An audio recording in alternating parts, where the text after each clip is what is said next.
네. 오늘 토크쇼에 들어가기 전에 우리 대한민국 수호 국민연합과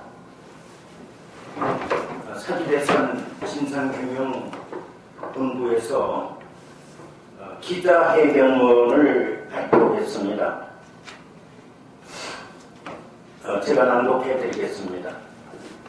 기독교회 수호를 위한 1천만 성도연합 결성 시작을 알리는 기자회견문. 우리 대한민국 수호 국민연합과 사기대선 진상규명본부는 2018년 1월 5일 11시 서울 서초구 서초동 소재 뮤월 사례본 장식에서 기독교회 수호를 위한 1천만 성도연합 결성 시작을 선포하는 기자회견문을 발표한다. 우리는 2017년 12월 22일 기독교 지도자들의 각성과 총권리를 촉구한다 제하에 정치 교력이 교회의 성역성과 목회자의 성기성을 짓밟고 목회자를 한낱 근로자로 간주하고 세금을 부과하겠다고 나서는 것은 사회주의 이념에서 태동된 것이라고 단정하는 바이다. 기독교 지도자들이 교회의 성역성을 무시하고 정치 권력이 교회 내부를 사차치 들여다보겠다고 나서는 데 대하여 철절매고 있는 꼴이 처량하기까지 하다고 지적하는 기자회견문을 발표한 사실이 있다. 2017년 12월 29일 기독교가 이제야말로 본격적으로 문재인 정권 타도를 외치고 나설 때가 되었다 제하에 교회가 공산주의 내지 사회주의 이념에 젖은 자들의 설득에 굴복하여 끝내 세금 부과에 순응하게 된다면 머지않아 교회는 문을 닫게 되고야 말 것이다. 아직은 공산정부가 완성되지 않아 다행히 자유민주주의 헌법과 그 체제가 살아있을 때에 실력으로 교회 탄압을 부딪혀내야 한다. 성직자 세금 부과는 사회주의 내지 공산주의 이념에서 출발한 발상이므로 철저히 배격해야 한다고 단언한다. 그리고 문재인 정권을 타도해내야 된다고 덧붙였다.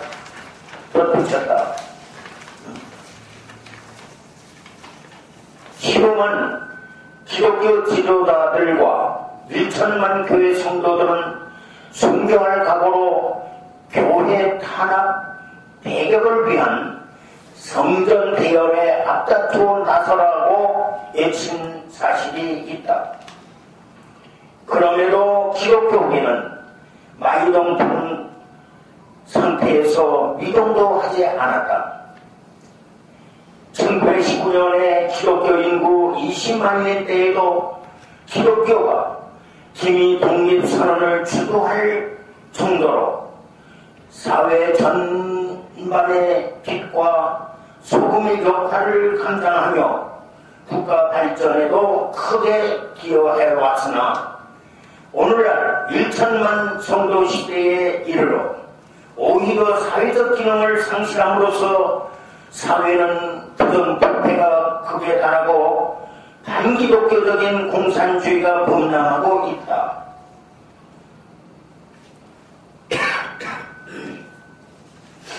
그러나 교회가 이를 배격하거나 방어할 능력을 상실한 채 교회가 사회에 끌려다니고 있는 현실에 처해 바야흐로 대한민국은 공산적화 일로를 치닫고 있는 사실을 부인할 길이 없다.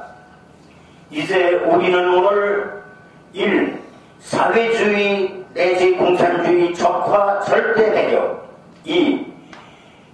교회 성역 절대 수호로 교회에 대한 정치 탄압이나 정치 관여 전면 배제 3. 교회 안에 이단 침투나 인본주의 침투 절대 배격. 4. 동성애 등 성경과 미풍양속에 반하는 풍속과 행위는 절대 배격. 5. 교회 내 부조리 현상, 자정 능력, 기능, 역량을 감당한다는 취지로 기독교의 수호를 위한 1천만 성도 연합 결성 시작을 선포하는 바이다. 2018년 1월 5일 기독교회 수호를 위한 1천만 성도 연합 결성 준비위원장 정창화 목사. 네, 이상으로 기자회견문을 마치겠습니다. 감사합니다. 네, 그러면 이제 정창화 목사님이 기자회견문 모두에 발표하셨고요.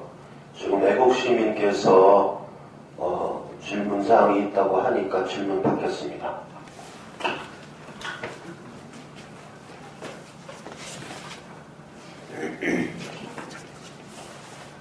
안녕하세요. 먼저 사대문에서 5구 대선 무효 소송을 진행하는 데 대해서 무한 감사를 드립니다. 지금까지 기자회견도 많이 받고 그 다음에 집회 때 정창화 목사님 말씀하시는 거 많이 들었습니다.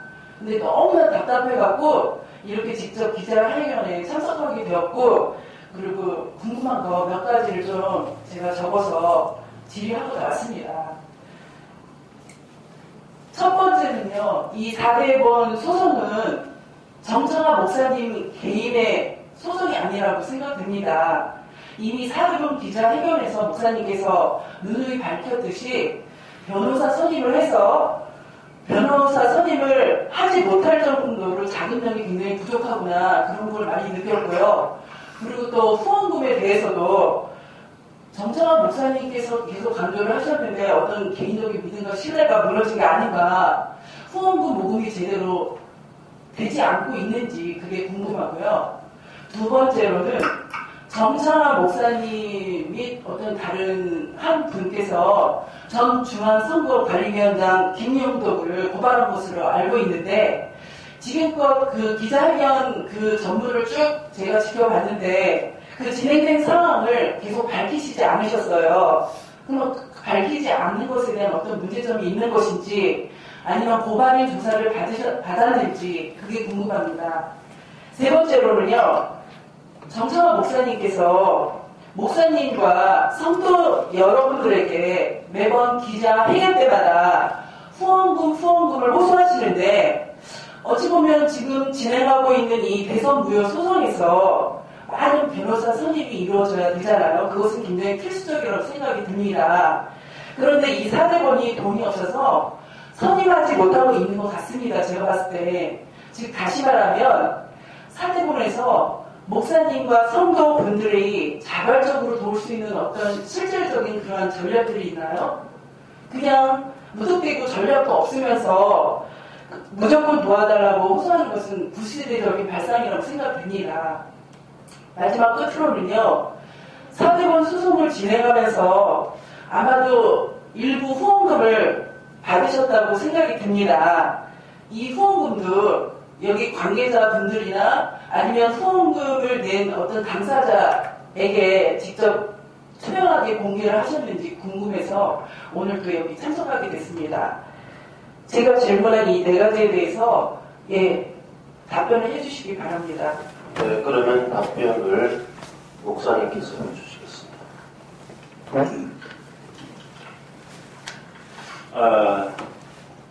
이거 적힌 온 국민과 또 그 다음에 해외 동포들에게도 이게 전파가 되는 거기 때문에 좀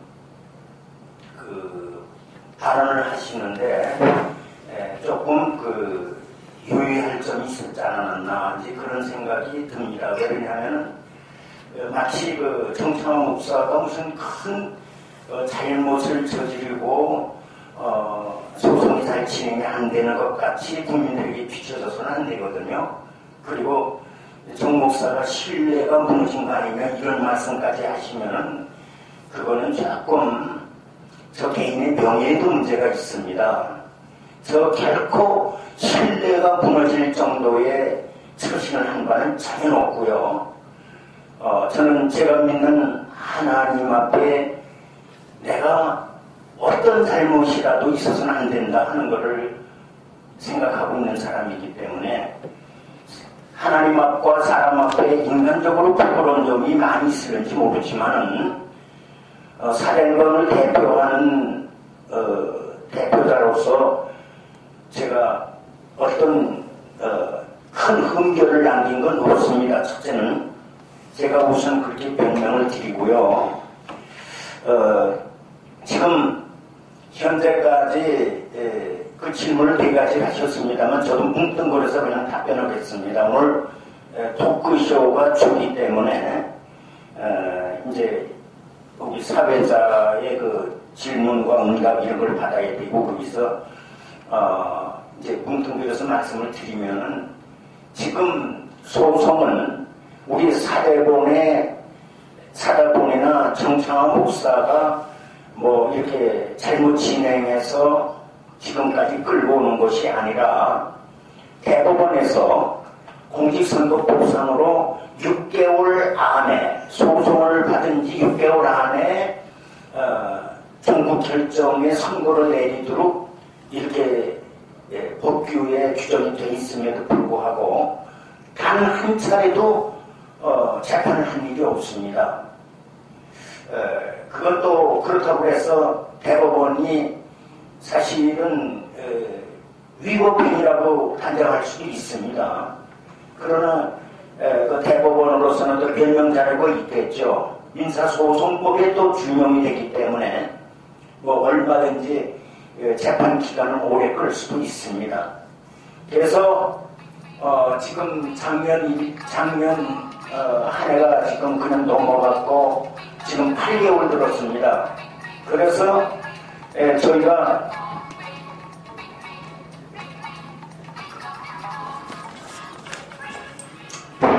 소송을 빨리 끝내서 지금 문재인 정권을 퇴진시켜갔다는 그런 집념을 가지고 오늘 기자회견을 통해서 방금 전에 읽어드린 대로 기독교의 수호를 위한 1천만 성도연합 결성 시작을 알리는 기자회견문을 발표했습니다. 이것은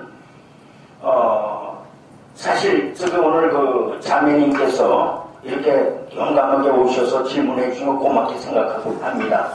보시다시피 인터넷에 다 공지를 했음에도 불구하고 이 자리에 오는 것 조차를 두려워하고 대단히 내가 아주 이거 공개적으로 얘기를 합니다. 이걸 대법원에 알려줘도 괜찮아요. 이번에 본래가 505명의 원고를 저희가 서명을 받아가지고 소장을 제기했는데 대법원에서 이제 결격 사유가 있는 사람을 선별해서 474명만 인정을 해줬습니다. 그 474명만 인정을 해줬는데 지난 연말에 갑자기 대법원에서 우리 사대본에다 연락이 왔는데 투표 확인증과 선거인이 맞는지 여부를 확인하는 주민등록 초본과 투표 확인증을 첨부해서 원고들한테 다 제출하라는 거예요. 그래서 제가 그 원고들한테 다 통보를 했습니다. 대법원에서 이런 것을 제출하라고 하니까 다들 준비해서 내십시오. 이렇게 통지를 했더니 이건 저의 약점이기도 하지만 난 공개를 합니다. 목사니까. 원고 명단에서 빼달리는 사람이 너무 많았어요. 내가 얼마나 정말 이 다리가 휘부르 떨리는지 몰랐습니다. 그러나 많은 사람들이 여기서 요구하는 대로 다 작성을 해서 이미 제출을 했습니다. 원고가 505명의 원고가 다 떨어져 나가고 마지막에 정청화 하나만 남아도 소송은 유지가 되는 겁니다. 그래서 몇 사람 나간 거에 대해서 별로 생각을 안 하고요. 이 얘기를 내가 왜 하느냐 하면 도대체가 이 소송을 진행하는데 전 국민이 발대같이 일어나서 열기문했다고 나서야 되는데 몸살리는 사람이 너무 많다 그 말이에요. 이걸 아무리 연구를 해도 이거 해결 방법이 없는데 제가 깊은 기도하던 끝에 크리스찬들을 규합해서 십자공을 형성해라. 제가 하나님한테 그런 영감을 받았습니다. 그래서 갑자기 부랴부랴 우리 같이 수고하는 참모들하고 의논하지 한 바도 없고 그래서 1월 2일 날 저희가 이제 신년 시무식을 했습니다. 이 자리에서.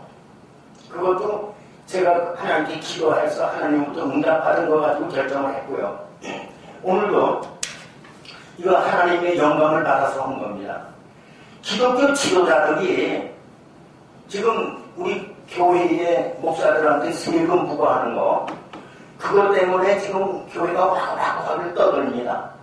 그리고 그뿐만 아니라 뭐 신방비니 전도비니 무슨 뭐 이 교회 목사들이 돈 쓰는 게 많이 있습니다. 사실은 여기 내가 오늘 1천만 성도 연합 여기 결성하는 이유 중에는 기독교 지도자들의 부정의 현상이 많이 있습니다. 그것도 제가 깨끗이 정말 자정 능력에 의해서 해결이 되도록 그러니까 기독교 부정비리가 없도록 조금 더 좀 줄여주세요. 내가 이렇게 아주 상세히 말씀드리는 이유는 우리 전 국민들이나 우리 또 특별히 우리 천만 성도들이 오해 없이 여기에 전부 연합에 다 동참할 수 있도록 그거를 강조하기 위해서 제가 좀 장시간 시간을 발휘했습니다. 어떻게 이해가 좀 되셨는지요? 예, 그럼 제가 정리를 제가 조금 지금 질문하신 데 대한 답은 조금 안 된 것 같아요. 그죠? 그렇게 얘기하면 안 되죠. 그러면 얘기를 더 해야지. 그러니까 질문하신 내용에 대해서 조금 충분히 됐습니까? 네. 충분히 됐어요? 네. 사회자는 그렇게 내가 얘기를 한 거에 대해서 나는 시간을 자꾸 너무 끈다고 해서 빨리 끝냈는데 저분이 이해가 되도록 설명하려니까 긴 겁니다. 이해가 되셨죠? 네. 되셨다잖아요. 그럼 이해가 됐고요. 저는 알겠습니다. 그러면 이제 질문자 대신 이해가 됐으니까 다음 진행을 나가겠습니다. 제가 좀 저번 시간에 미진했던 부분을 제가 한 가지만 말씀드릴게요. 그 사전 투표함 자체를 재개봉하면 재검표를 했을 때에 재검표하는 목적이 부정선거를 이제 규명하는 거거든요. 그럼 재검표한 그 투표함에서 뭐가 나와야 됩니까? 재검표했더니 이게 나왔다. 그러므로 부정선거다. 이게 뭐죠? 방금 말씀하시는 대로 지금 사전투표 얘기도 나왔는데 사전투표함이 됐든 선상투표였든 거소투표였든 재개투표였든 무조건 지금 현재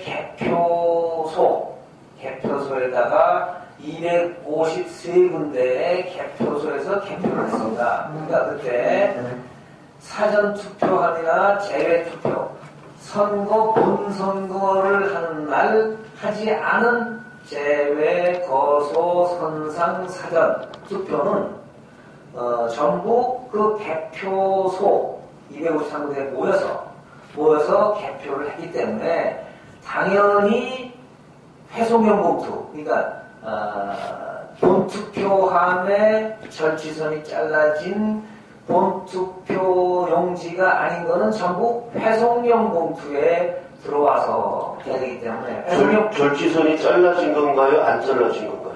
네, 제가 말씀드리죠. 절취선이 잘라진 거는 무조건 본선거 때만 한 것입니다. 그러니까 본선거 때 하지 않은 회송용 봉투에 와서 한 관외 사전투표 선상투표, 제외투표, 거소투표 같은 것은 반드시 회송용 봉투가 있어야 되는데 그 회송용 봉투의 개봉을 언제 하느냐? 반드시 개표소에서 할 수밖에 없습니다. 그런데 개표소에서 개표할 때는 회송용 봉투도 안 나오고 꼬깃꼬깃 접어진 투표용지도 안 나오고 그냥 일반 용지들이 나왔는데 그것도 쫙 펴진 형태로 나왔거든요. 그렇기 때문에 재검표를 하면 확연히 이것이 뭐 바꿔치기라든지 뭔가 손이 간 것이 아닌가 하고 충분히 이해가 간다는 거하고 그것을 우리는 증명까지 확실하게 몰고 갈 수 있다. 한 가지만 더 말씀드리면은 공직선거법에 공인된 장소에서 법에 의해서 개표하기 전에는 아무도 전이도 후든 아무도 개표함을 건드리거나 투표함을 건드리거나 뭐 개봉하거나 하면 1년 이상 10년 이하의 중형에 처하는 거로 못이 박혀 있습니다. 네, 그건 중형에 처하고요. 그러면 그 재검표를 했을 때 그 투표함에서 회송용 봉투가 없거나 회송용 봉투가 없을 것이다. 그 다음에 펴진 것들이 나올 것이다. 그러면 부정선거다. 이거죠. 사실 회송용 봉투가 없다. 재검표 하면은 그 투표하면 회송용 봉투가 없다. 그 다음에 펴진 것들만 있다. 또는 많다. 적지 않고 투표함을 접어쓰는 것이 아니고 펴진 것들이 많이 나오면 그러면 부정선거다. 이 주장이죠. 재검표 했을 때. 당연하죠. 그럼 제가 질문 드리겠습니다. 이 사전투표와 본투표. 본투표는 절취선을 하거든요. 절취를 하고 사전투표는 절취하지 않고 바코드가 있습니다. 그래서 지금 말씀하시는 데는 사전투표에는 해당이 되는데 지금 그 A형, B형 두 개의 투표용지에 했다는 분들이 많잖아요. 그분들이 B형이 이제 여백 없는 겁니다. A형이 여백이 있는 거, B형이 촘촘한 거. 그거를 싹 걷어내고 그 B형의 그 여백 없는 촘촘한 거를 싹 걷어낸 후 거기다가 가짜 여백 있는 투표용지를 무더기로 왕창 바꿔치기 했다. 이게 주장이거든요. 그럼 문제가 있습니다. 본투표에서도 본투표한 사람들 중에서도 여백 없는 투표용지에 투표했다는 분들이 많습니다. 맞습니다. 그 문제가 설명이 안 돼요, 지금.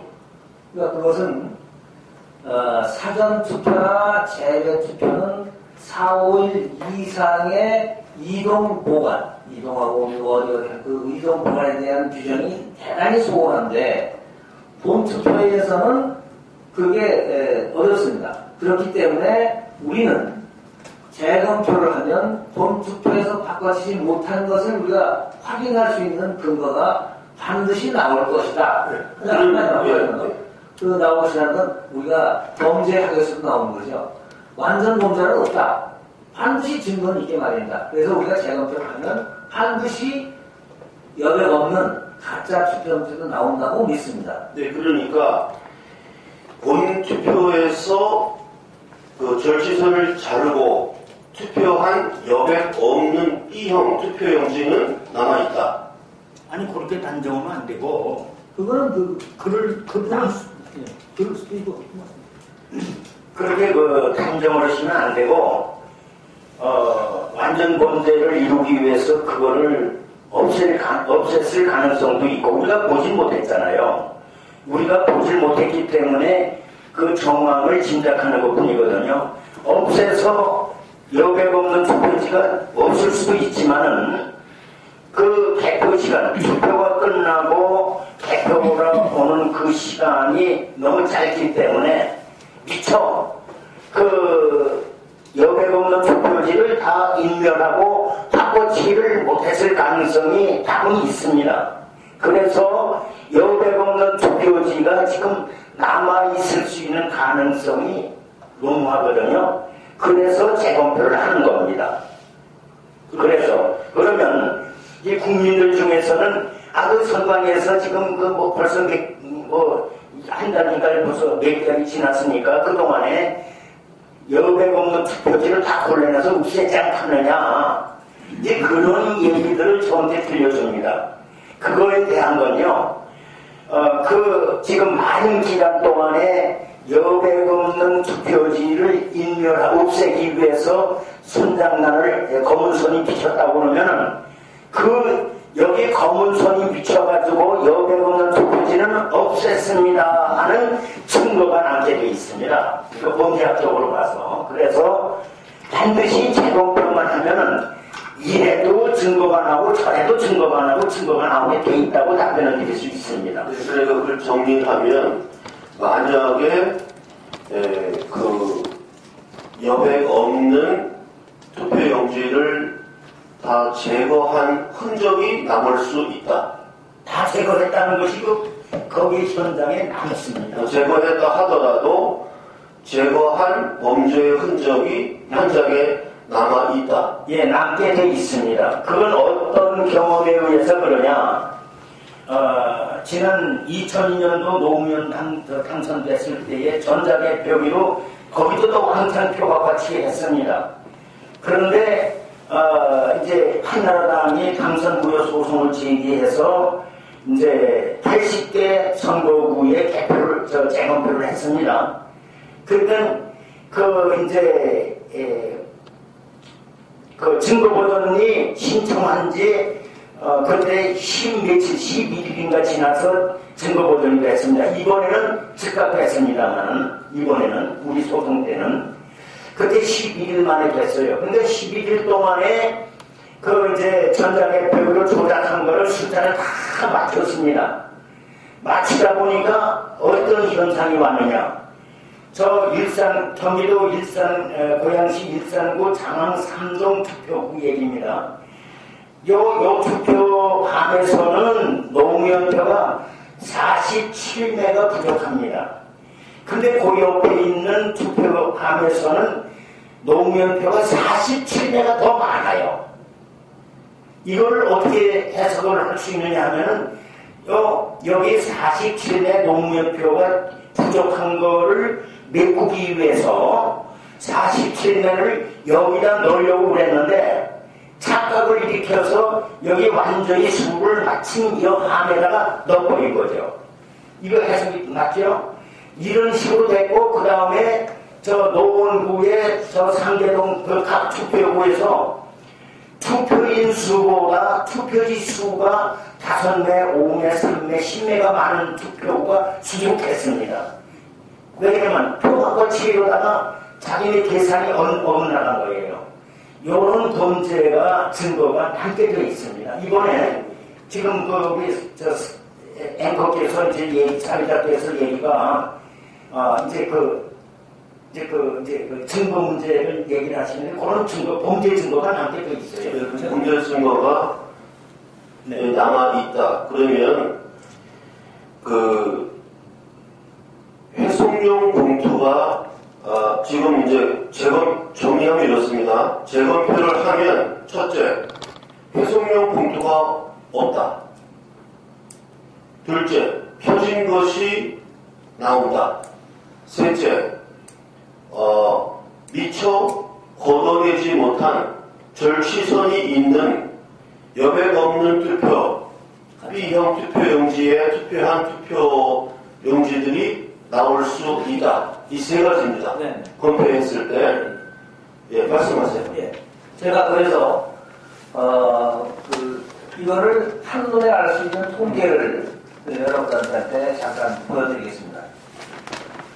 5구 대선 결과 개표 통계를 살펴보면 부정선거에 정확히 어떤 것들이 나왔는지를 한번 봅니다. 투표만 바꿔치기 하지 못한 투표소가 있다. 아까 말씀하신 대로. 과연 그런가? 찾아보는 겁니다. 투표만 바꿔치기 미처 못 투표가 있을 수 있나? 사전투표와 달리 5월 9일 본투표일에는 개표 시간과의 간격이 짧아서 아까 말씀하신 사회자께서 말씀하신 그 내용입니다. 투표하면 투표용지를 미처 바꿔치기 못한 투표소가 있을 수 있다. 5월 9일 서울지역 25개 구역을 2,246개 투표소가 있었습니다. 또 조사해보니까 상당한 신지가 가는 통계가 나온다. 그래서 같이 한번 살펴보자. 그런 뜻입니다. 홍준표가 문재인을 이긴 투표소를 살펴봤습니다.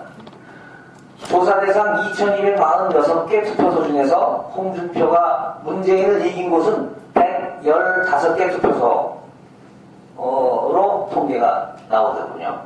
그런데 2,246개 투표소 대비 115개는 투표소의 5.12%입니다. 이거를 전부 찾아봤습니다. 그래서 사전선거에서는 찾아보니까 관내를 통틀어서 홍준표가 이긴 선거구는 단 한 곳 압구정동뿐이 없었습니다. 있을 수 없는 수치지요. 그래서 홍준표가 이긴 투표소 가진 의미가 도대체 무엇일까? 투표한 바꿔치기 범죄 공모자들에 대한 누락 가능성을 엿볼 수 있습니다. 완전 범죄는 없다. 모든 범죄는 반드시 증거가 남는다. 재검표만 한다면 반드시 나오게 되어 있다. 제가 좀 죄송하면 질문을 좀 드릴게요. 네. 이 사전투표에서는 홍준표가 이긴 그 선거구가 없다. 한 군데. 한 군데가 있고, 군데밖에 없다. 그 전체에서는 5.12%가 홍준표가 이겼다. 그러면 사전투표함하고 일반 투표함하고 합쳐서 개표하지 않나요? 사전투표에서 지금 말씀은 사전투표만 따로 개표하지 않거든요. 그런데 어떻게 사전투표에서는 홍준표가 이긴 선거구가 하나라는 얘기는 지금 개표할 때 사전투표함에 있는 투표용지를 일반 투표함에다 다 넣어가지고 거기서 선거구로 나오는 것이지 사전선거를 따로 사전선거 개표했나요? 사전선거 중에 관내, 관외, 선상, 거소 모든 것이 따로 통계로 다 나와 있습니다. 그러니까 말씀하신 대로 사전선거와 일반 선거를 합해서 개표를 하되 사전선거에서 들어가 있는 투표용지만 따로이 통계를 낸다는 거잖아요. 그렇습니다. 일시장소는 같을 그게 가능한가요? 일시장소는 같을 뿐이고 구별해서 그러니까 지금 말씀하신 대로 같은 장소에서 하지만 다 구별해서 통계에 전산에 다 산입하게 되어 있습니다. 그러니까 우리는 중앙선거관리 홈페이지에 가면 사전선거, 관내, 관외, 어느 동, 또 제외 투표 모든 것이 다 따로 구별돼서 통계로 나와 있습니다. 그래, 시간과 장소는 같지만은 지금 우리 답변자가 얘기하신 대로 그 사전 그 다음에 본선거날 한 거고 다 구분해서 통계를 내고 투표함마다 다 달렸습니다. 그러니까 이 뒤섞는 게 아닙니다. 뒤섞는 것이 아니고. 그럼요. 사전 선거에서 온 것을 따로이 개표하고 본 선거에서 온 것도 따로이 개표해서 그 통계는 남아있다. 통계도 남아있고 아마 보관도 지금 현재 보관도 제가 말씀드리겠습니다. 말씀 좀 해주세요. 그거를 이렇게 합시다. 지금 브리핑 하다가 중간에서 퀘션이 들어가면 질문이 들어가면 혼란이 되니까 다 끝나고 그 다음에 질문 받는 게 좋겠어요. 그렇습니다. 방금 사회자께서 물어보시는 거에 대한 건 분명히 다 돼 있고 그리고 그 기록물이 있느냐 투표 기록물에 포함됩니다. 봉투서부터 절취선 심지어 자른 절취선까지도 다 보관되게 있습니다. 저기 보면. 그러니까 그 보관한 기록물을 건드리면 또 역시 중형입니다. 그런데 우리가 재검표를 하면 안 나올 리가 없다 이렇게 생각합니다. 그래서 지금 방금 말씀드린 것처럼 완전 범죄는 없다. 재검표만 하면 반드시 나오는데 가짜 투표용지가 나오든 가짜 투표용지가 나오지 않든 간에 우리는 승소할 수 있다. 꽃놀이패다. 왜 꽃놀이패냐? 가짜가 나오면 중앙선거위원회가 전 국민을 상대로 속인 것이고 가짜 투표용지가 하나도 안 나온다면 수십만 수백만이 전부 집단 착시 현상을 일으켰다. 라는 결론에 이르니까 제가 정신과 의사하고도 질의를 다 해봤습니다. 이게 집단 착시 현상이 있을 수 있느냐? 집단 착시 현상이라는 그런 정신병은 세계에 없다. 그러니까 그 세계에 없는 놀이를 지금 하고 있다. 그래서 우리는 재검표만 하면 반드시 우리가 이길 수 있다는 희망과 확신을 가져도 된다는 말씀을 드립니다. 다음. 여기 이제 하나씩 보겠습니다. 거소, 선상, 결과, 득표율, 맞습니다. 그 다음에 제외 국민투표 결과 득표율. 제외자가 들어갔네. 요걸 보시면, 보시다시피 문재인이 34.53%, 홍준표가 18.28%, 안철수가 32.83%, 유승민, 심상정, 조은진 같은 경우는 0.03%더라고요. 그러니까 어쨌든 다 빼버리고 이렇게 한 것이 과연 정상적인 것으로 볼 수가 있느냐? 우리가 그 정황을 들여다보는 겁니다. 자, 홍준표와 문재인 표차가 이렇게 많이 나지 않았습니다, 전국에. 그런데 많이 나면서 안철수와 문재인을 아주 비등하게 만들었습니다. 이것이 우리 여론조사 선거 전에 여론조사 때도 안철수 띄우기를 시작해서 보수표를 가리려고 했던 아주 음흉한 음계가 있었죠. 그래서 어쨌든 그런 것을 반영해서 투표도 그렇게 나왔습니다. 거소 투표는 아픈 사람이 투표장에 못 가니까 하는 것을 말하고 집에서 투표하는 거. 선상 투표는 배에서 해외에 나가는 게 하는 거. 그 다음에 제외 국민 투표는 이제 교포들이 하는 건데요. 요건 역시 마찬가지. 문재인이 59.40%, 홍준표가 8.98%, 안철수가 15.43%. 이것도 거의 여론조사로 만들었던 조작된 여론조사를 발표한 기록대로 거의 나와 있습니다. 그래서 요걸 들여다보면 본투표에 비해 유독 홍준표만 낮은 비율이다. 회선형 봉투만 점검하면 증명이 된다. 왜? 투표 기록물이기 때문에. 그 투표 기록물에 회송용 봉투를 확인하고 우리가 점검하면 반드시 이것도 증거로 받을 수 있다. 그 다음에 이제 관외 사전투표와 관내 사전투표가 있습니다. 관외는 그 지역에서 사는 사람이 4, 5일 전에 사전투표를 찍지 않고 타 지역으로 가서 찍은 걸 관외 투표라고 하고, 관내 사전투표는 그 동네 사는 사람이 거기서 똑같은 곳에서 찍되 4, 5일 전에 사전투표를 했다. 그게 관내 사전투표입니다. 그 관외와 관내의 비율은 관외가 80%, 관내 사전투표는 약 20%입니다. 요 관내 사전투표하고 요 관내 사전투표 비율을 보시면 요건 역시 본투표에 비해 유독 홍준표만 낮은 비율이다. 관내 회송용 봉투만 점검하면 증명된다. 이거 역시 관외 사전투표는 모두 회송용 봉투로 되어 있는데 그 회송용 봉투만 우리가 점검할 수 있다면 증명이 된다. 그 다음에 이제 그 본투표 투표 결과를 한번 들여다봤습니다. 여기는 이제 홍준표가 22.66%, 문재인이 49.64%, 안철수가 23.81%인데 요거는 서울의 95% 지역에서 문재인이 홍준표를 2배수 차로 이겼습니다. 이렇게 만들어진 것은 뭔가 기획된 부정이 들여다보이는 하나의 심증이 가는 내용입니다.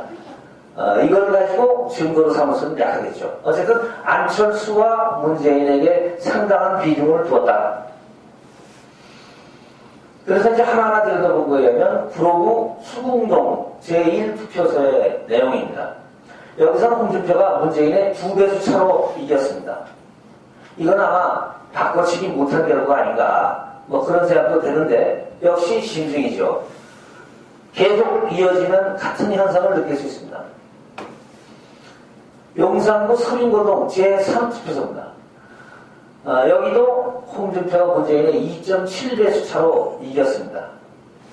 아까 잠깐 구로구 같은 데를 보면 구로구가 상당한 인구가 그 근로자들이 있는데도 불구하고 홍준표가 압도적으로 2배 차로 이겼죠. 그 다음에 용산구 서류고동도 비교적 부촌에 속하기 때문에 보수가 이길 가능성은 많이 있습니다만 아주 확연한 표차가 2.7배수 차로 이겼다는 건 놀라운 사실입니다만 이것이 거의 사실에 가까운 것이 아닌가 하는 짐작이 할 수 있습니다.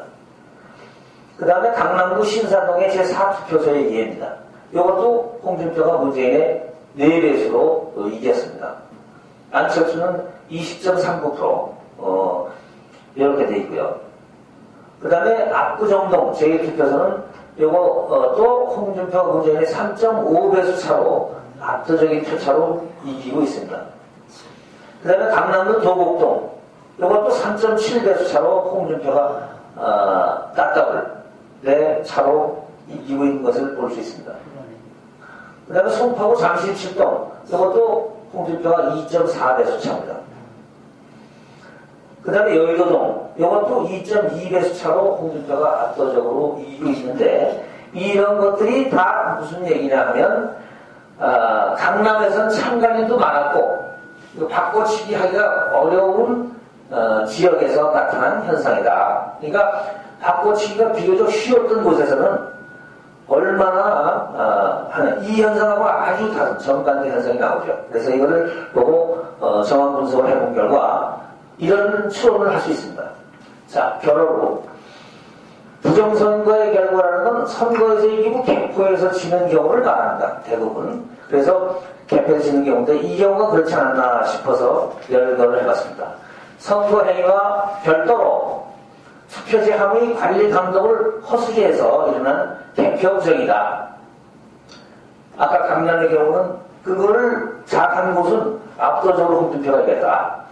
홍준표가 이긴 투표구를 참조해 볼 때 이번 선거 부정은 전자개표의 조작이 주된 원인이라기보다는 투표지 함의 이동 관리 감독이 소홀해서 그 감독 소홀이 문제였던 것으로 보인다. 다시 말해 미리 대비만 했더라면 예방도 가능하지 않았겠냐 하는 생각이 든다. 이것은 이제 전자개표기 조작이라면 전국에 골고루 안 배되는 그런 현상으로 보기 때문에 주된 그것이 원인이라기보다는 이번에는 투표지 안에 이동 관리가 4, 5일간의 아주 틈이 많았습니다. 이때 공직선거법에 아주 세밀하게 되어 있지 않습니다. 그냥 우체국장이 보낸다, 등기를 한다, 뭐 이런 것밖에 없습니다. 그래서 우리가 개표장에서 감독만 철저히 했다고 하더라도 상당한 부분을 예방할 수 있다. 그러니까 투표함 바꿔치기를 미리 해서 온 거는 놓치더라도 여기 빠진 게 있다면 우리가 그 사전 투표라든가 이런 투표함을 입원하는데 자물통을 엄격히 채워서 하게 되어 있는 것을 90% 만들어서 90%라면 여러분들 아시죠? 옷감 안감이 90%입니다. 옷감 안감. 양복이라든가 옷감의 안감이 90%인데 90% 뒤집어 씌워가지고 자물쇠 형식만 취했습니다. 이거는 아마도 세계적인 참 대한민국의 자랑할 만한 역사가 아주 여지없이 무너지는 아주 개차한 역사를 만드는 거라고 봐도 과언이 아니겠죠. 그래서 모든 선거 행위를 관할하는 공직선거법이 아주 대단한 법이 있습니다. 이 공직선거법을 면밀히 검토 분석해보면 누군가 엄청난 특정 세력에 의해서 부정선거를 아주 주도 면밀하게 기획한 흔적이 여연합니다. 거의 눈에 들어오고 심증이 굳어진다. 그 특정 세력이 누군가는 별개의 또 문제를 하고 이 분석 결과입니다. 오히려 홍준표가 앞선 개표구는 투개표 참가인들이 공로로 선거 범죄를 막았던지 아니면 그 행위로밖에 달리 해석할 도리가 없다. 이건 언어의 팁입니다. 이런 것도 생각해 볼 수 있다. 홍준표가 앞선 개표구는 개표 참가인들이 열심히 잘해서 아까 강남에서 본 것처럼 바꿔치기를 못했기 때문에 생긴 결과든지 아니면 그게 행운이다. 그런 얘기입니다. 그 다음에 5월 9일 부정선거는 가짜 투표용지를 만들어서 왕창 바꿔치기 한 것이 확실해 보인다. 선거기록부의 재검표는 중앙선관위가 공동으로 밝혀야 할 이유이다. 선거기록물 재검표는 우리는 그냥 단순히 권리지만 중앙선관위도 이걸 국민들한테 밝혀서 진상을 알려줘야 할 의무기관입니다. 그럼에도 불구하고 아까 우리 질문하신 부분에 대해서 저희가 5월 9일 투표가 있은 다음에 6월 한 달 내에 하고 있어 6월 7일날 우리가 소송을 제기했습니다. 그 6월 7일 소송을 제기한 이래 6개월이 다 일반 기한 6개월이 다 오도록 아무런 답변을 하고 있지 않다가 9월 말에 준비 서면을 내라 하는 통보를 받았습니다. 그러니까 지금 소송 자체도 일반 소송과 다르게 활발하게 진행돼야 할 진도가 하나도 안 나간 채 중앙선관위가 마음대로 기간까지 조작하는 것을 우리가 알 수 있습니다. 그래서 그 희생물들이 우리 사대본뿐만이 아니라 소송을 제기한 단체가 토탈 7군데입니다. 그 7군데 단 하나도 아직 기각 결정조차도 안 됐습니다. 단지 우리가 사대본만 특별하게 세종법무법인이라고 우리나라 제일 큰 데를 위촉을 해서 거기하고 우리가 법적 다툼을 하고 있습니다만은 전부 준비서면만 왔다 갔다 하는 것이지 단 한 번 법원 개정을 안 했습니다. 그러니까 대충 다 말씀하신 것 같으니까. 아니 저도 그 질문 좀 하죠. 네네.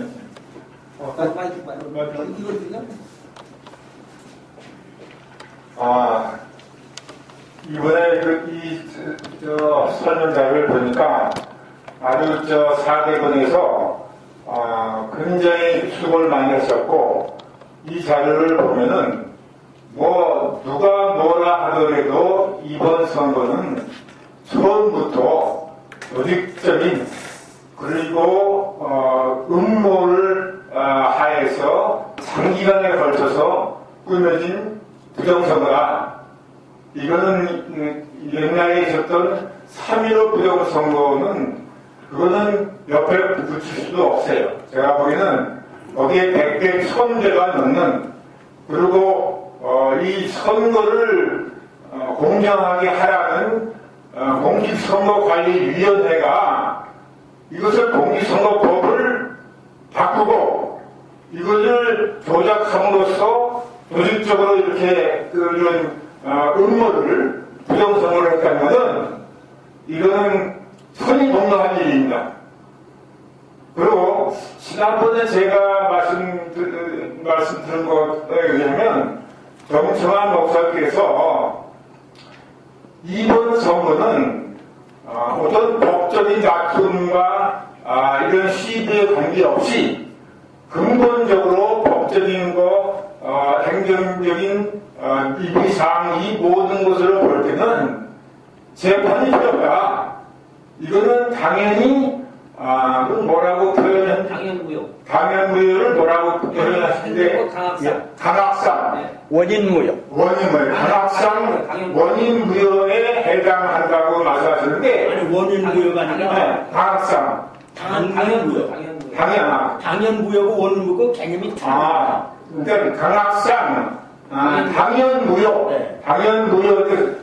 재판이 필요 없다. 당연무효에 해당하는데 그 말씀을 다시 한번 좀 일반 사람들이 알아듣게 좀 설명해 주시면 좋겠고, 또 한 가지 아까 얘기 중에서 공용 장소 외에서 이거 투표함을 여러 번 일이 있다고 하는데 그거는 상당히 중대 범죄 아닙니까? 그럼 그건 어떠한 경우에 그런 일이 있었는지, 그리고 쫙 펴진 투표용지가 나왔다 그러는데 그거를 지난번에 제가 다른 유튜브에서 볼 때 실제로 참관했던 분이 어떤 여자분도 있었고 남자분도 있었어요.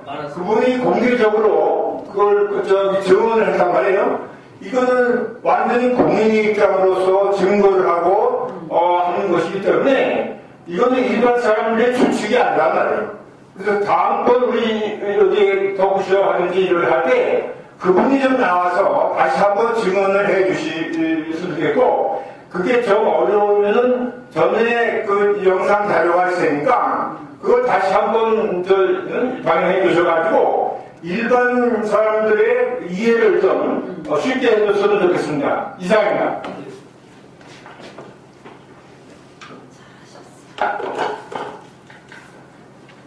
알겠습니다. 아주 그 명쾌하고 제가 잠깐만 그 답변을 답변 문제 하시죠. 아주 무엇보다 아주 확실한 그런 말씀을 해주셔서 잠깐 그 사례만 말씀을 드리고 마이크를 다시 옮기겠습니다. 개표는 아까 말씀드린 대로 전 국민이 법에 의해서 개표하는 그 개표함이 아니면 개표를 하는 게 아니면 그 투표가 개표함을 연다는 거는 이거는 엄중처벌 1년에서 10년을 못이 박혀 있습니다. 그러니까 그렇게 엄중처벌을 하게끔 공직선거법은 되어 있음에도 불구하고 지난번 여수에서 이런 항의가 한쪽 지방에 있으니까 이 경찰 대책은 자기들끼리 조사를 해서 뭐라고 발표했냐면 아니 뭐 말대로 웃지 않느냐 이런 식의 대화를 여수 에서 했습니다. 여수에서. 그래서 정식 목사하고 세 분이 관할 청장 또 경찰서장까지 포함해서 모조리 관리 감독을 소홀했다고 해서 고발을 해서 지금 현재 기소되어 있는 재판 중에 있습니다. 그리고 정부는 아까 그 말씀, 당연부에 대한 말씀을 목사님께서. 이거 당연부여는 국민들이 좀 납득하기가 어려운 그 법률상 용어입니다. 제가 그대로 말씀을 드리면 우리 대한민국은 법치주의 국가입니다. 모든 행정은 법에 근거하지 아니하고 행정행위를 하면 그건 불법이고 위법이 되기 때문에 그거는 당연히 무효가 된다는 행정법 강학상 정립된 그 이론이 있습니다. 제가 좀 더 구체적으로 말씀드리면 우리나라는 법치주의 국가이기 때문에 법에 근거하지 아니하고 행정행위를 할 수가 없다. 이게 전제로 될 때에 이번에 중앙선거관리원회에서 사전투표를 했습니다. 사전투표를 했으면 사전투표소를 설치하고 사전투표관리관을 배치하고 사전투표하는데 뭐 이제 투표 감시하는 문제 또 그 다음에 참관하는 문제 이런 것이 다 법이 있어야 되고 그 다음에 투표가 끝나서 이거를 4일 내지 5일간을 어느 장소에다 보관한다. 그 보관하는 장소가 명시되어야 되고 어떤 방법으로 보관을 한다. 제가 예를 든다면 큰 대형 금고에다가 투표지함을 보관하고 거기 시정장치를 하고 그 다음에 그 앞에는 24시간 무장 경관이 보초를 쓴다든가 경계를 한다든가 뭐 이러한 규정이 반드시 있어야 되는데 그런 규정이 없이 그냥 무대뽀로 그냥 그 투표를 이번에 사전 투표를 했습니다. 그렇기 때문에 그것이 당연무효라는 거예요. 내 설명이 그거 아니 중요한 건 제가 그걸 아주 간략하게 확실히 해주세요. 그 만약에 얘기하시려고 그래서 그냥 듣지 마시고 많이 하시라고 그래. 듣는 사람이 혼돈을 일으키니까 아니 듣는 사람은 그냥 듣는 사람인데 듣는 사람 많이 얘기하세요. 저기 물어본 사람이 그럼 나보고 당신 얘기하세요. 그러니까 그거를 그럼 저기 이거는 국민들이 다 알아야 됩니다. 그럼 알아야 돼. 질문하시는 분이 그 질문 작품이 중요했어요. 우리나라 법치국가입니다. 법치국가인데 법 없이 한 거는 잘못된 거예요. 그래서 어떻게 되느냐면은 법적 근거가 없는 거는 중대한 미수입니다. 중대한 위법 행위니까 중대하단 말이죠. 그 명호를 그대로 하면은 중대하고 법에 근거가 없는 거는 그건 명백하잖아요. 잘못된 것이. 명백하죠? 네, 그렇죠. 그래서 그걸 뭐라고 그러면은 중대하고도 명백한 하자 있는, 하자 있는 이번에 선거니까 선거 행정 행위는 이렇게 되는 겁니다. 중대하고도 명백한 하자 있는 선거 행정 행위는 행정법 강학상 당연무효라는 만인 공통의 정립된 법이론이 있습니다. 이 당연무효란 무슨 뜻이냐 하면 당연무효란 무슨 뜻이냐 하면 그거 설명이 필요합니다. 부여선언은 두 가지로 할 수 있습니다. 행정행위에 대한 부여선언. 그 행정행위를 한 해당 관청, 당관청이 지난번에 선거한 것은 사전투표 법적 근거 없이 했기 때문에 이건 부정이다. 지금 중앙선거관리위원회가 이건 부정이다 라고 선언을 해야 마땅한 겁니다. 이거 법적 근거 없이 했으니까. 그러니까 당의 관청이 무효라고 선언하기 전, 또 그 다음에 법원에서 무효라고 선고를 하기 전, 요거 중요한 얘기입니다. 무효 선언이 하나는 당의 관청에서 우리가 사실은 불법으로 무법으로 했기 때문에 무효입니다. 그렇게 선언을 하기 전, 또 제가 소송을 제기해놨습니다마는 법원에서 무효라고 선고가 떨어지기 전 이미 그건 당연히 그건 무효다, 당연히 무효다 라는 행정법 강학상 정립된 이론이 있습니다. 그래서 저거는 이번에 이 선거는 우리가 무효 소송을 제기했습니다마는 대법원에서 법리론상으로 행정법 이론상으로 당연 무효이기 때문에 무효 선고를 안 할 수가 없도록 되어 있다 그 얘기입니다. 이거는 제가 이제 행정법 학자들이나 헌법 학자들한테 이제 진술을 받을 겁니다. 지금 아직 못했습니다만 앞으로 합니다. 학자들한테 가서요 진술서만 몇 개 받아다가 대법원에 내면요 대법관들이 지들이 학자들이 그건 당연 무효라고 딱 진술했는데 그걸 어길 방법이 없습니다. 국민이 있습니다. 아무리 대법원장 김명수 대법원장이 저 문재인이가 크면 그 위법행위입니다. 그거 억지로 그냥 대법원장 앉혔는데 대법원장은 문재인이 패하더라도 이번에 선거 부여 소송은 분명히 이깁니다. 감사합니다. 이해가 되셨나요? 네. 됐습니다. 고맙습니다. 한 2분 내에 말씀드리겠습니다. 지금 이제 행정법 강학상 당연 무효다라는 말씀에 대한 해명을 하셨는데 우리는 왜 그러냐? 사전투표, 본투표를 제외한 것에 대한 구체적인 사항이 없다. 있어도 살짝 우체국장이 등기로 붙인다고 돼 있으니까 이거는 말이 아니다. 찌라시까지도 다 구체적으로 돼 있는데 그렇게 했는데 그게 지금 방금 보여드린 선거행위를 관할하는 공직선거법을 면밀히 검토 분석해보면 누군가 엄청난 특성 세력에 의해서 부정선거를 주도하는 기획한 검색이 여겨나가 이것이 작작합니다. 이것이 내용부터 반복되는 건가요? 아니 그러니까 마지막 결론을 얘기할 수 있게 만들어줘야 되니까 여기 얘기한다.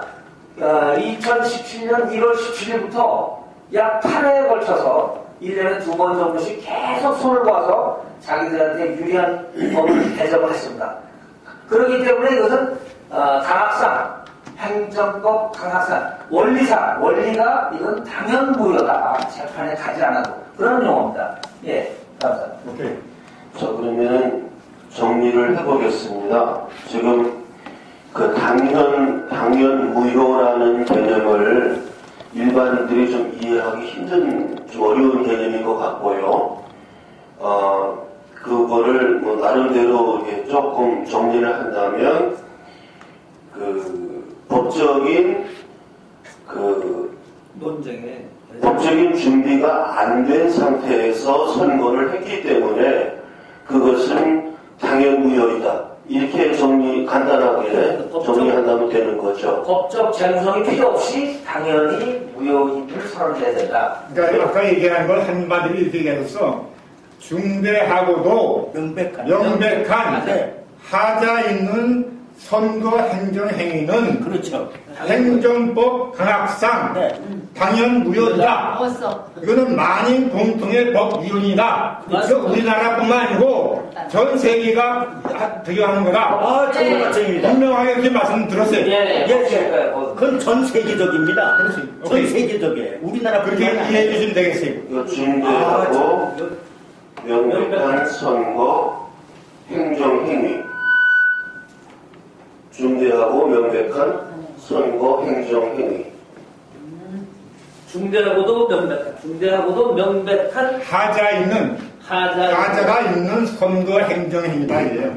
하자가 있는 선거 행정 행위는 행정법 강압상에 당연히 무효다. 이거는 우리나라, 미국, 일본 모든 유럽과 선진국에서 공통으로 적용되는 이런 사항이니까 우리 대법원에서 얘기해서 끝날 사항이 아니다 이거지.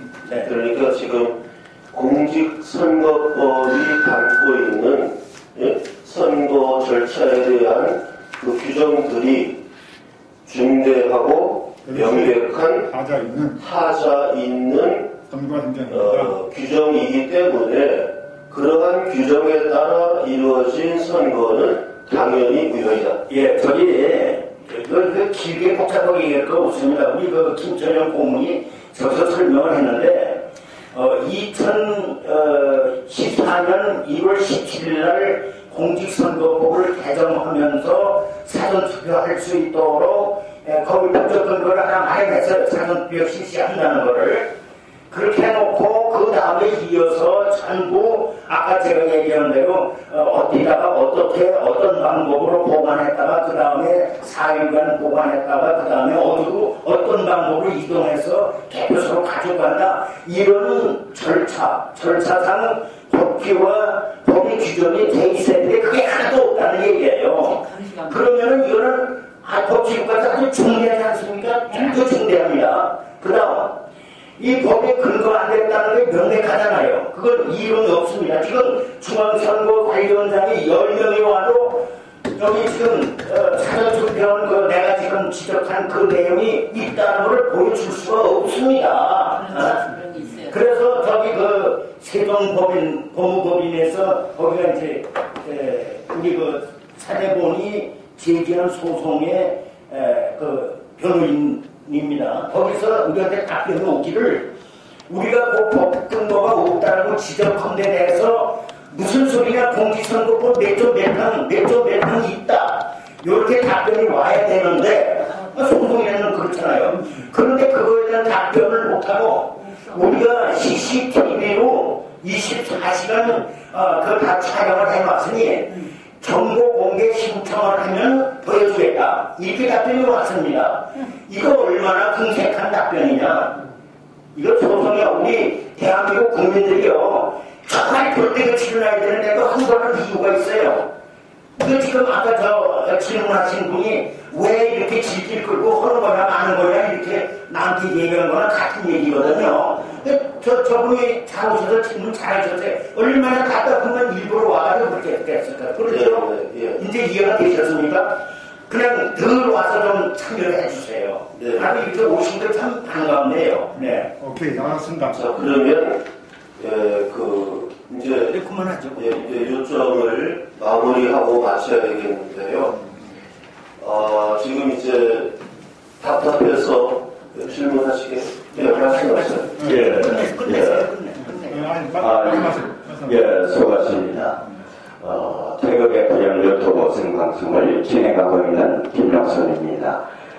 지난번에도 제가 여기 관계에 계시는 분들에게 말씀을 드린 바가 있습니다만은, 다음에는 토크쇼를 하실 적에 방금 전에 우리 원고은 공동 상임 대표께서 말씀하신 것과 마찬가지로 지난번에 경기 하남에서 박희정 여사라고 하는 분이 남편과 더불어서 직접 투표표 참관으로 참석을 하셨습니다. 그때 당시 분명하게 투표용지는 2개였었다. 중앙선관위 직원에게 말을 했는데 그렇게 답을 했고요. 다음에는 경남 거제에서 참관으로 참석하셨던 김동성 씨라고 하는 분이 그때 당시 문제 제기를 했었습니다. 그런데 전부 이 김동성 씨는 혼자 문제 제기를 하고 그 외에 나머지 사람들은 쉽게 말하면 저쪽 편이 돼가지고 그 문제 제기한 거를 어떻게 하지를 못했습니다. 그러고 개표가 쭉 진행이 됐는데요.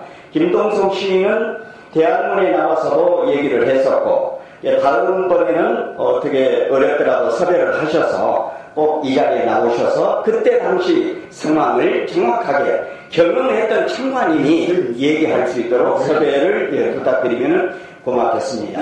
제가 김용선 대표님의 그 말씀을 받아들입니다. 우리가 모든 것이 부족하고 역부족이었습니다. 사실 이런 마이크 하나 준비하는 것도 굉장히 힘들었는데 이제 우리가 지금 거의 사무실도 마련됐고요.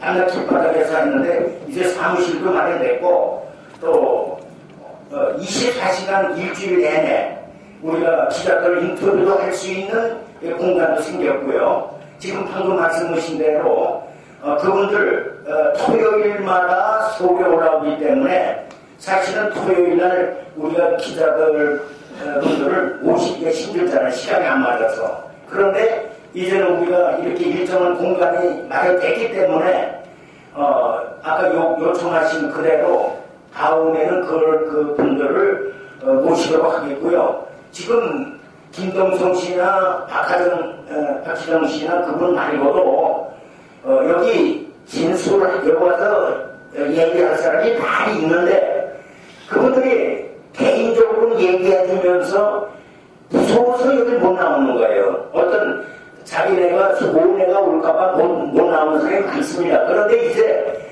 자신있게 그분 보고 나오라고 요청할 수가 있겠습니다. 그래서 앞으로는 많은 분들이 나와서 여기서 공개적으로 자기가 경험한 것을 얘기할 수 있는 기회가 있으리라고 믿습니다. 그러면 감사합니다. 마무리를 하겠습니다. 지금 제가 쭉 이제 보고 첫 번째는 법리적인 당연무효의 법리죠. 당연무효의 법리에 따라 이번 선거는 당연무효이다라는 주장이 가능하고요. 두 번째는 그 사실 입증이죠. 재검표를 했을 때 그 투표안에 회송용 봉투가 없다거나 그 다음에 여백 없는 B형의 투표용지가 발견되거나 하는 안 되는 경우에는 법리 논쟁으로 들어가는 거죠. 예를 들어서 재검표 했더니 여백 없는 투표용지가 전혀 발견되지 않았다 할 때는 법리 논쟁으로 들어가는 거죠. 즉 당연 무효이기 때문에 누군가 바꿔치기 했다는 법리 논쟁 범위로 들어가는 것이고, 두 번째 제가 정리하는 데서 사실관계로 들어가는 것은 부정선거의 증거, 즉 여백 없는 투표용지가 발견되는 경우, 회송용 봉투가 없는 것이 발견되는 경우가 두 번째 문제고요. 그 다음에 세 번째는 전략적 측면이 될 것 같습니다. 지금 국민들이 이 자리에 와서 이 지금 토크쇼를 본다면 다 확신하게 됩니다. 그렇죠. 다 확신하게 되는데 여기 있는 한 몇 사람만 지금 확신하는 결과가 오기 때문에 싸움에서 이기지 못하는 거거든요.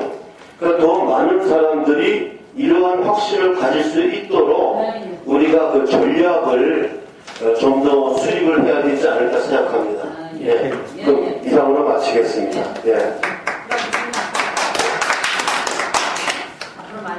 목사님 제가 시간이 좀 없어서 저는 개인적으로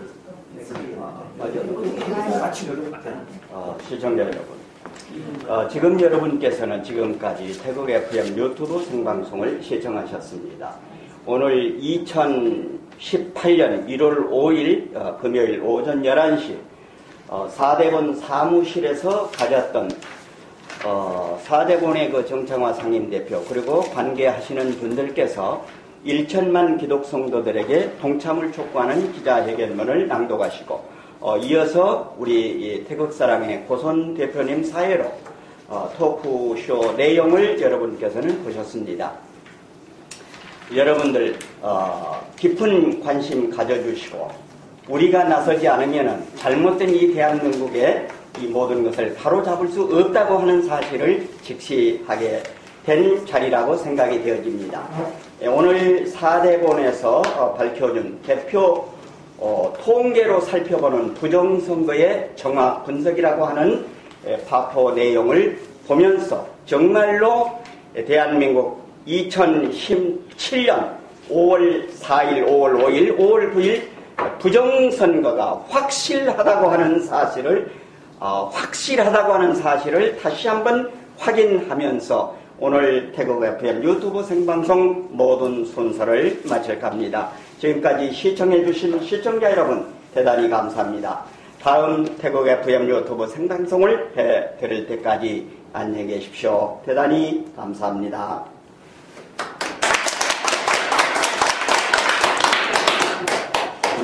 감사합니다.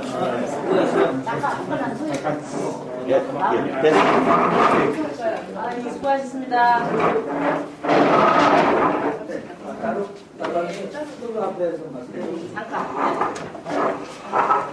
저기 우리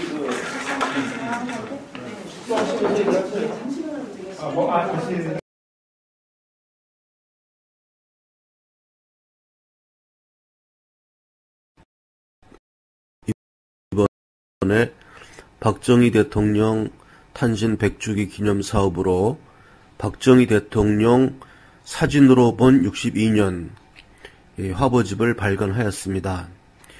그래서 이 화보집을 캠코더로 촬영해서 이 사진첩의 내용을 다 못 보여드리고 분량이 너무 많아서 한 600페이지 되고 지금 화면에서 보시는 바와 같이 책이 좀 크고 육중합니다. 매우 크고 육중해서 이거를 들고 다니기도 좀 힘들고요. 그래서 지금 이 내용을 지금 촬영해서 편집해서 보여드리는 것입니다. 그래서 제 전화번호는 항상 그 맨 앞에 공지하니까 그리로 전화하시면 됩니다. 010-5300-7901입니다.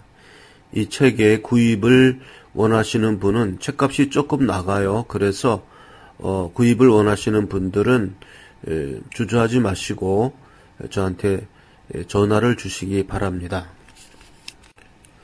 매우 힘들게 저희가 600페이지에 걸쳐서 제작한 책이고 이 책을 1페이지부터 넘기면서 천천히 보고 있노라면 참 박정희 정신이 이렇게 살아 돌아오는 것을 보고 참 이 젊으실 때 그 모습도 이렇게 보면 김종필 총리 그 다음에 특히 유경수 여사 모습이 많이 나오죠.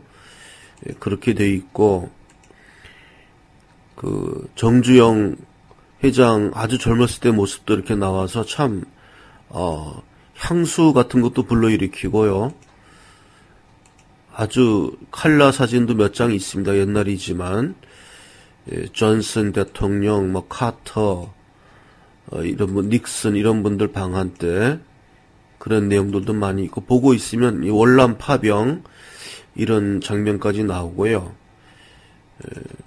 참 볼게 보고 있으면 특별히 글씨를 안 읽어도 글씨로 보는 책하고 이 화보집과의 차이는 뭐냐 하면 글씨로 보는 책은 한 번 읽으면 또 읽을 수가 없지 않습니까?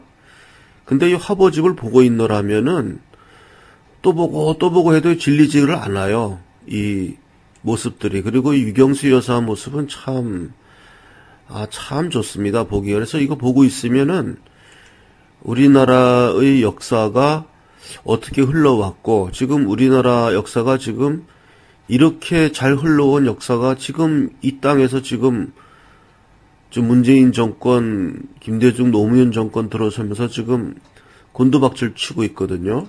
참 이거 개탄스러운 일이고요.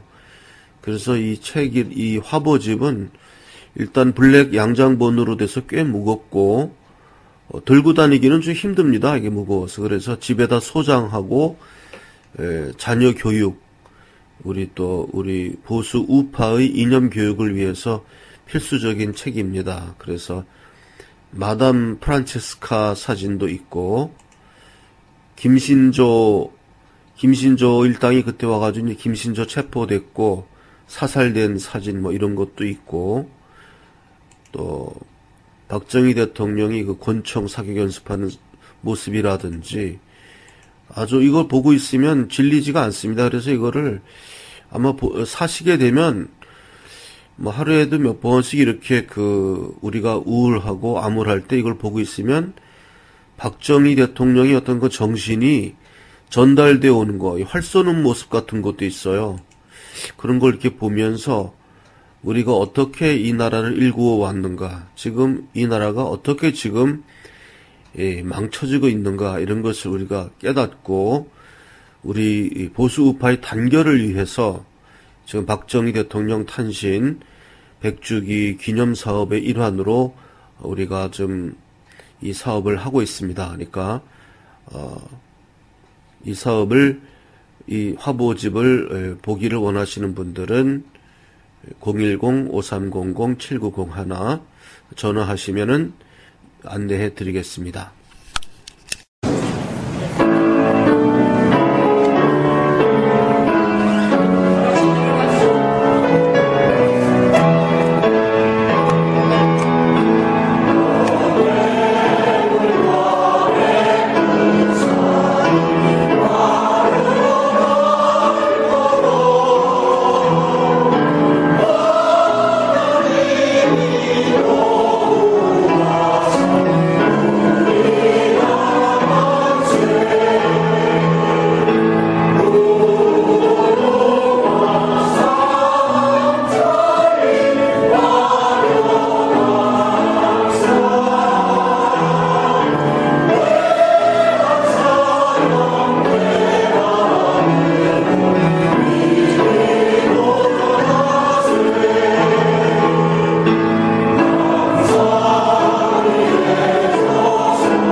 이번에 정창화 목사님을 모시고 19대 대선 무효소송 그 운동을 우리 야학 싱크탱크에서 싱크탱크 요원이신 원 선생님과 제가 협의해서 발족했고, 그것이 약간은 결실을 이루어서 1회, 2회 지금 정창화 목사님의 그 유튜브 기자회견을 우리가 마련했습니다.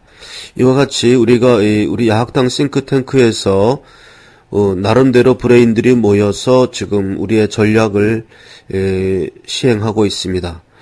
그래서 제가 1차 말씀드린 바, 우리 야학당 후원은 한 달에 5,000원 후원해 주시면 됩니다. 그러면 지금 우리 야학당 우리 안산 일지부의 월세 부담이 월 25만 원인데요. 5,000원씩 50명의 회원이 있으면 됩니다. 근데 지금 후원자로 해주시는 분들이 아직 많지 않아요. 반도 안 되는데 그래서 지금 또 마이너스 운영을 시작하고 있습니다. 여러분들 작지만 5,000원의 힘이 모이면 큰 힘이 됩니다. 우리가 이 작은 사업이지만 많이 동참해 주셔서 월 5,000원씩 지금 하고 있는 분들에 대해서는 매우 감사를 표현해 드립니다. 그리고 또 저희가 어떤 분은 또 예산 공개 이런 걸 말씀하시는데 얼마든지 공개해 드립니다. 그거는 예산이 남으면 공개 안 할 이유도 없는데 지금 예산이 모자라기 때문에 공개하고 뭐고 할 게 또 없어요. 계속 마이너스로 지금 되고 있어서 작지만 월 5,000원의 그 후원을 부탁합니다.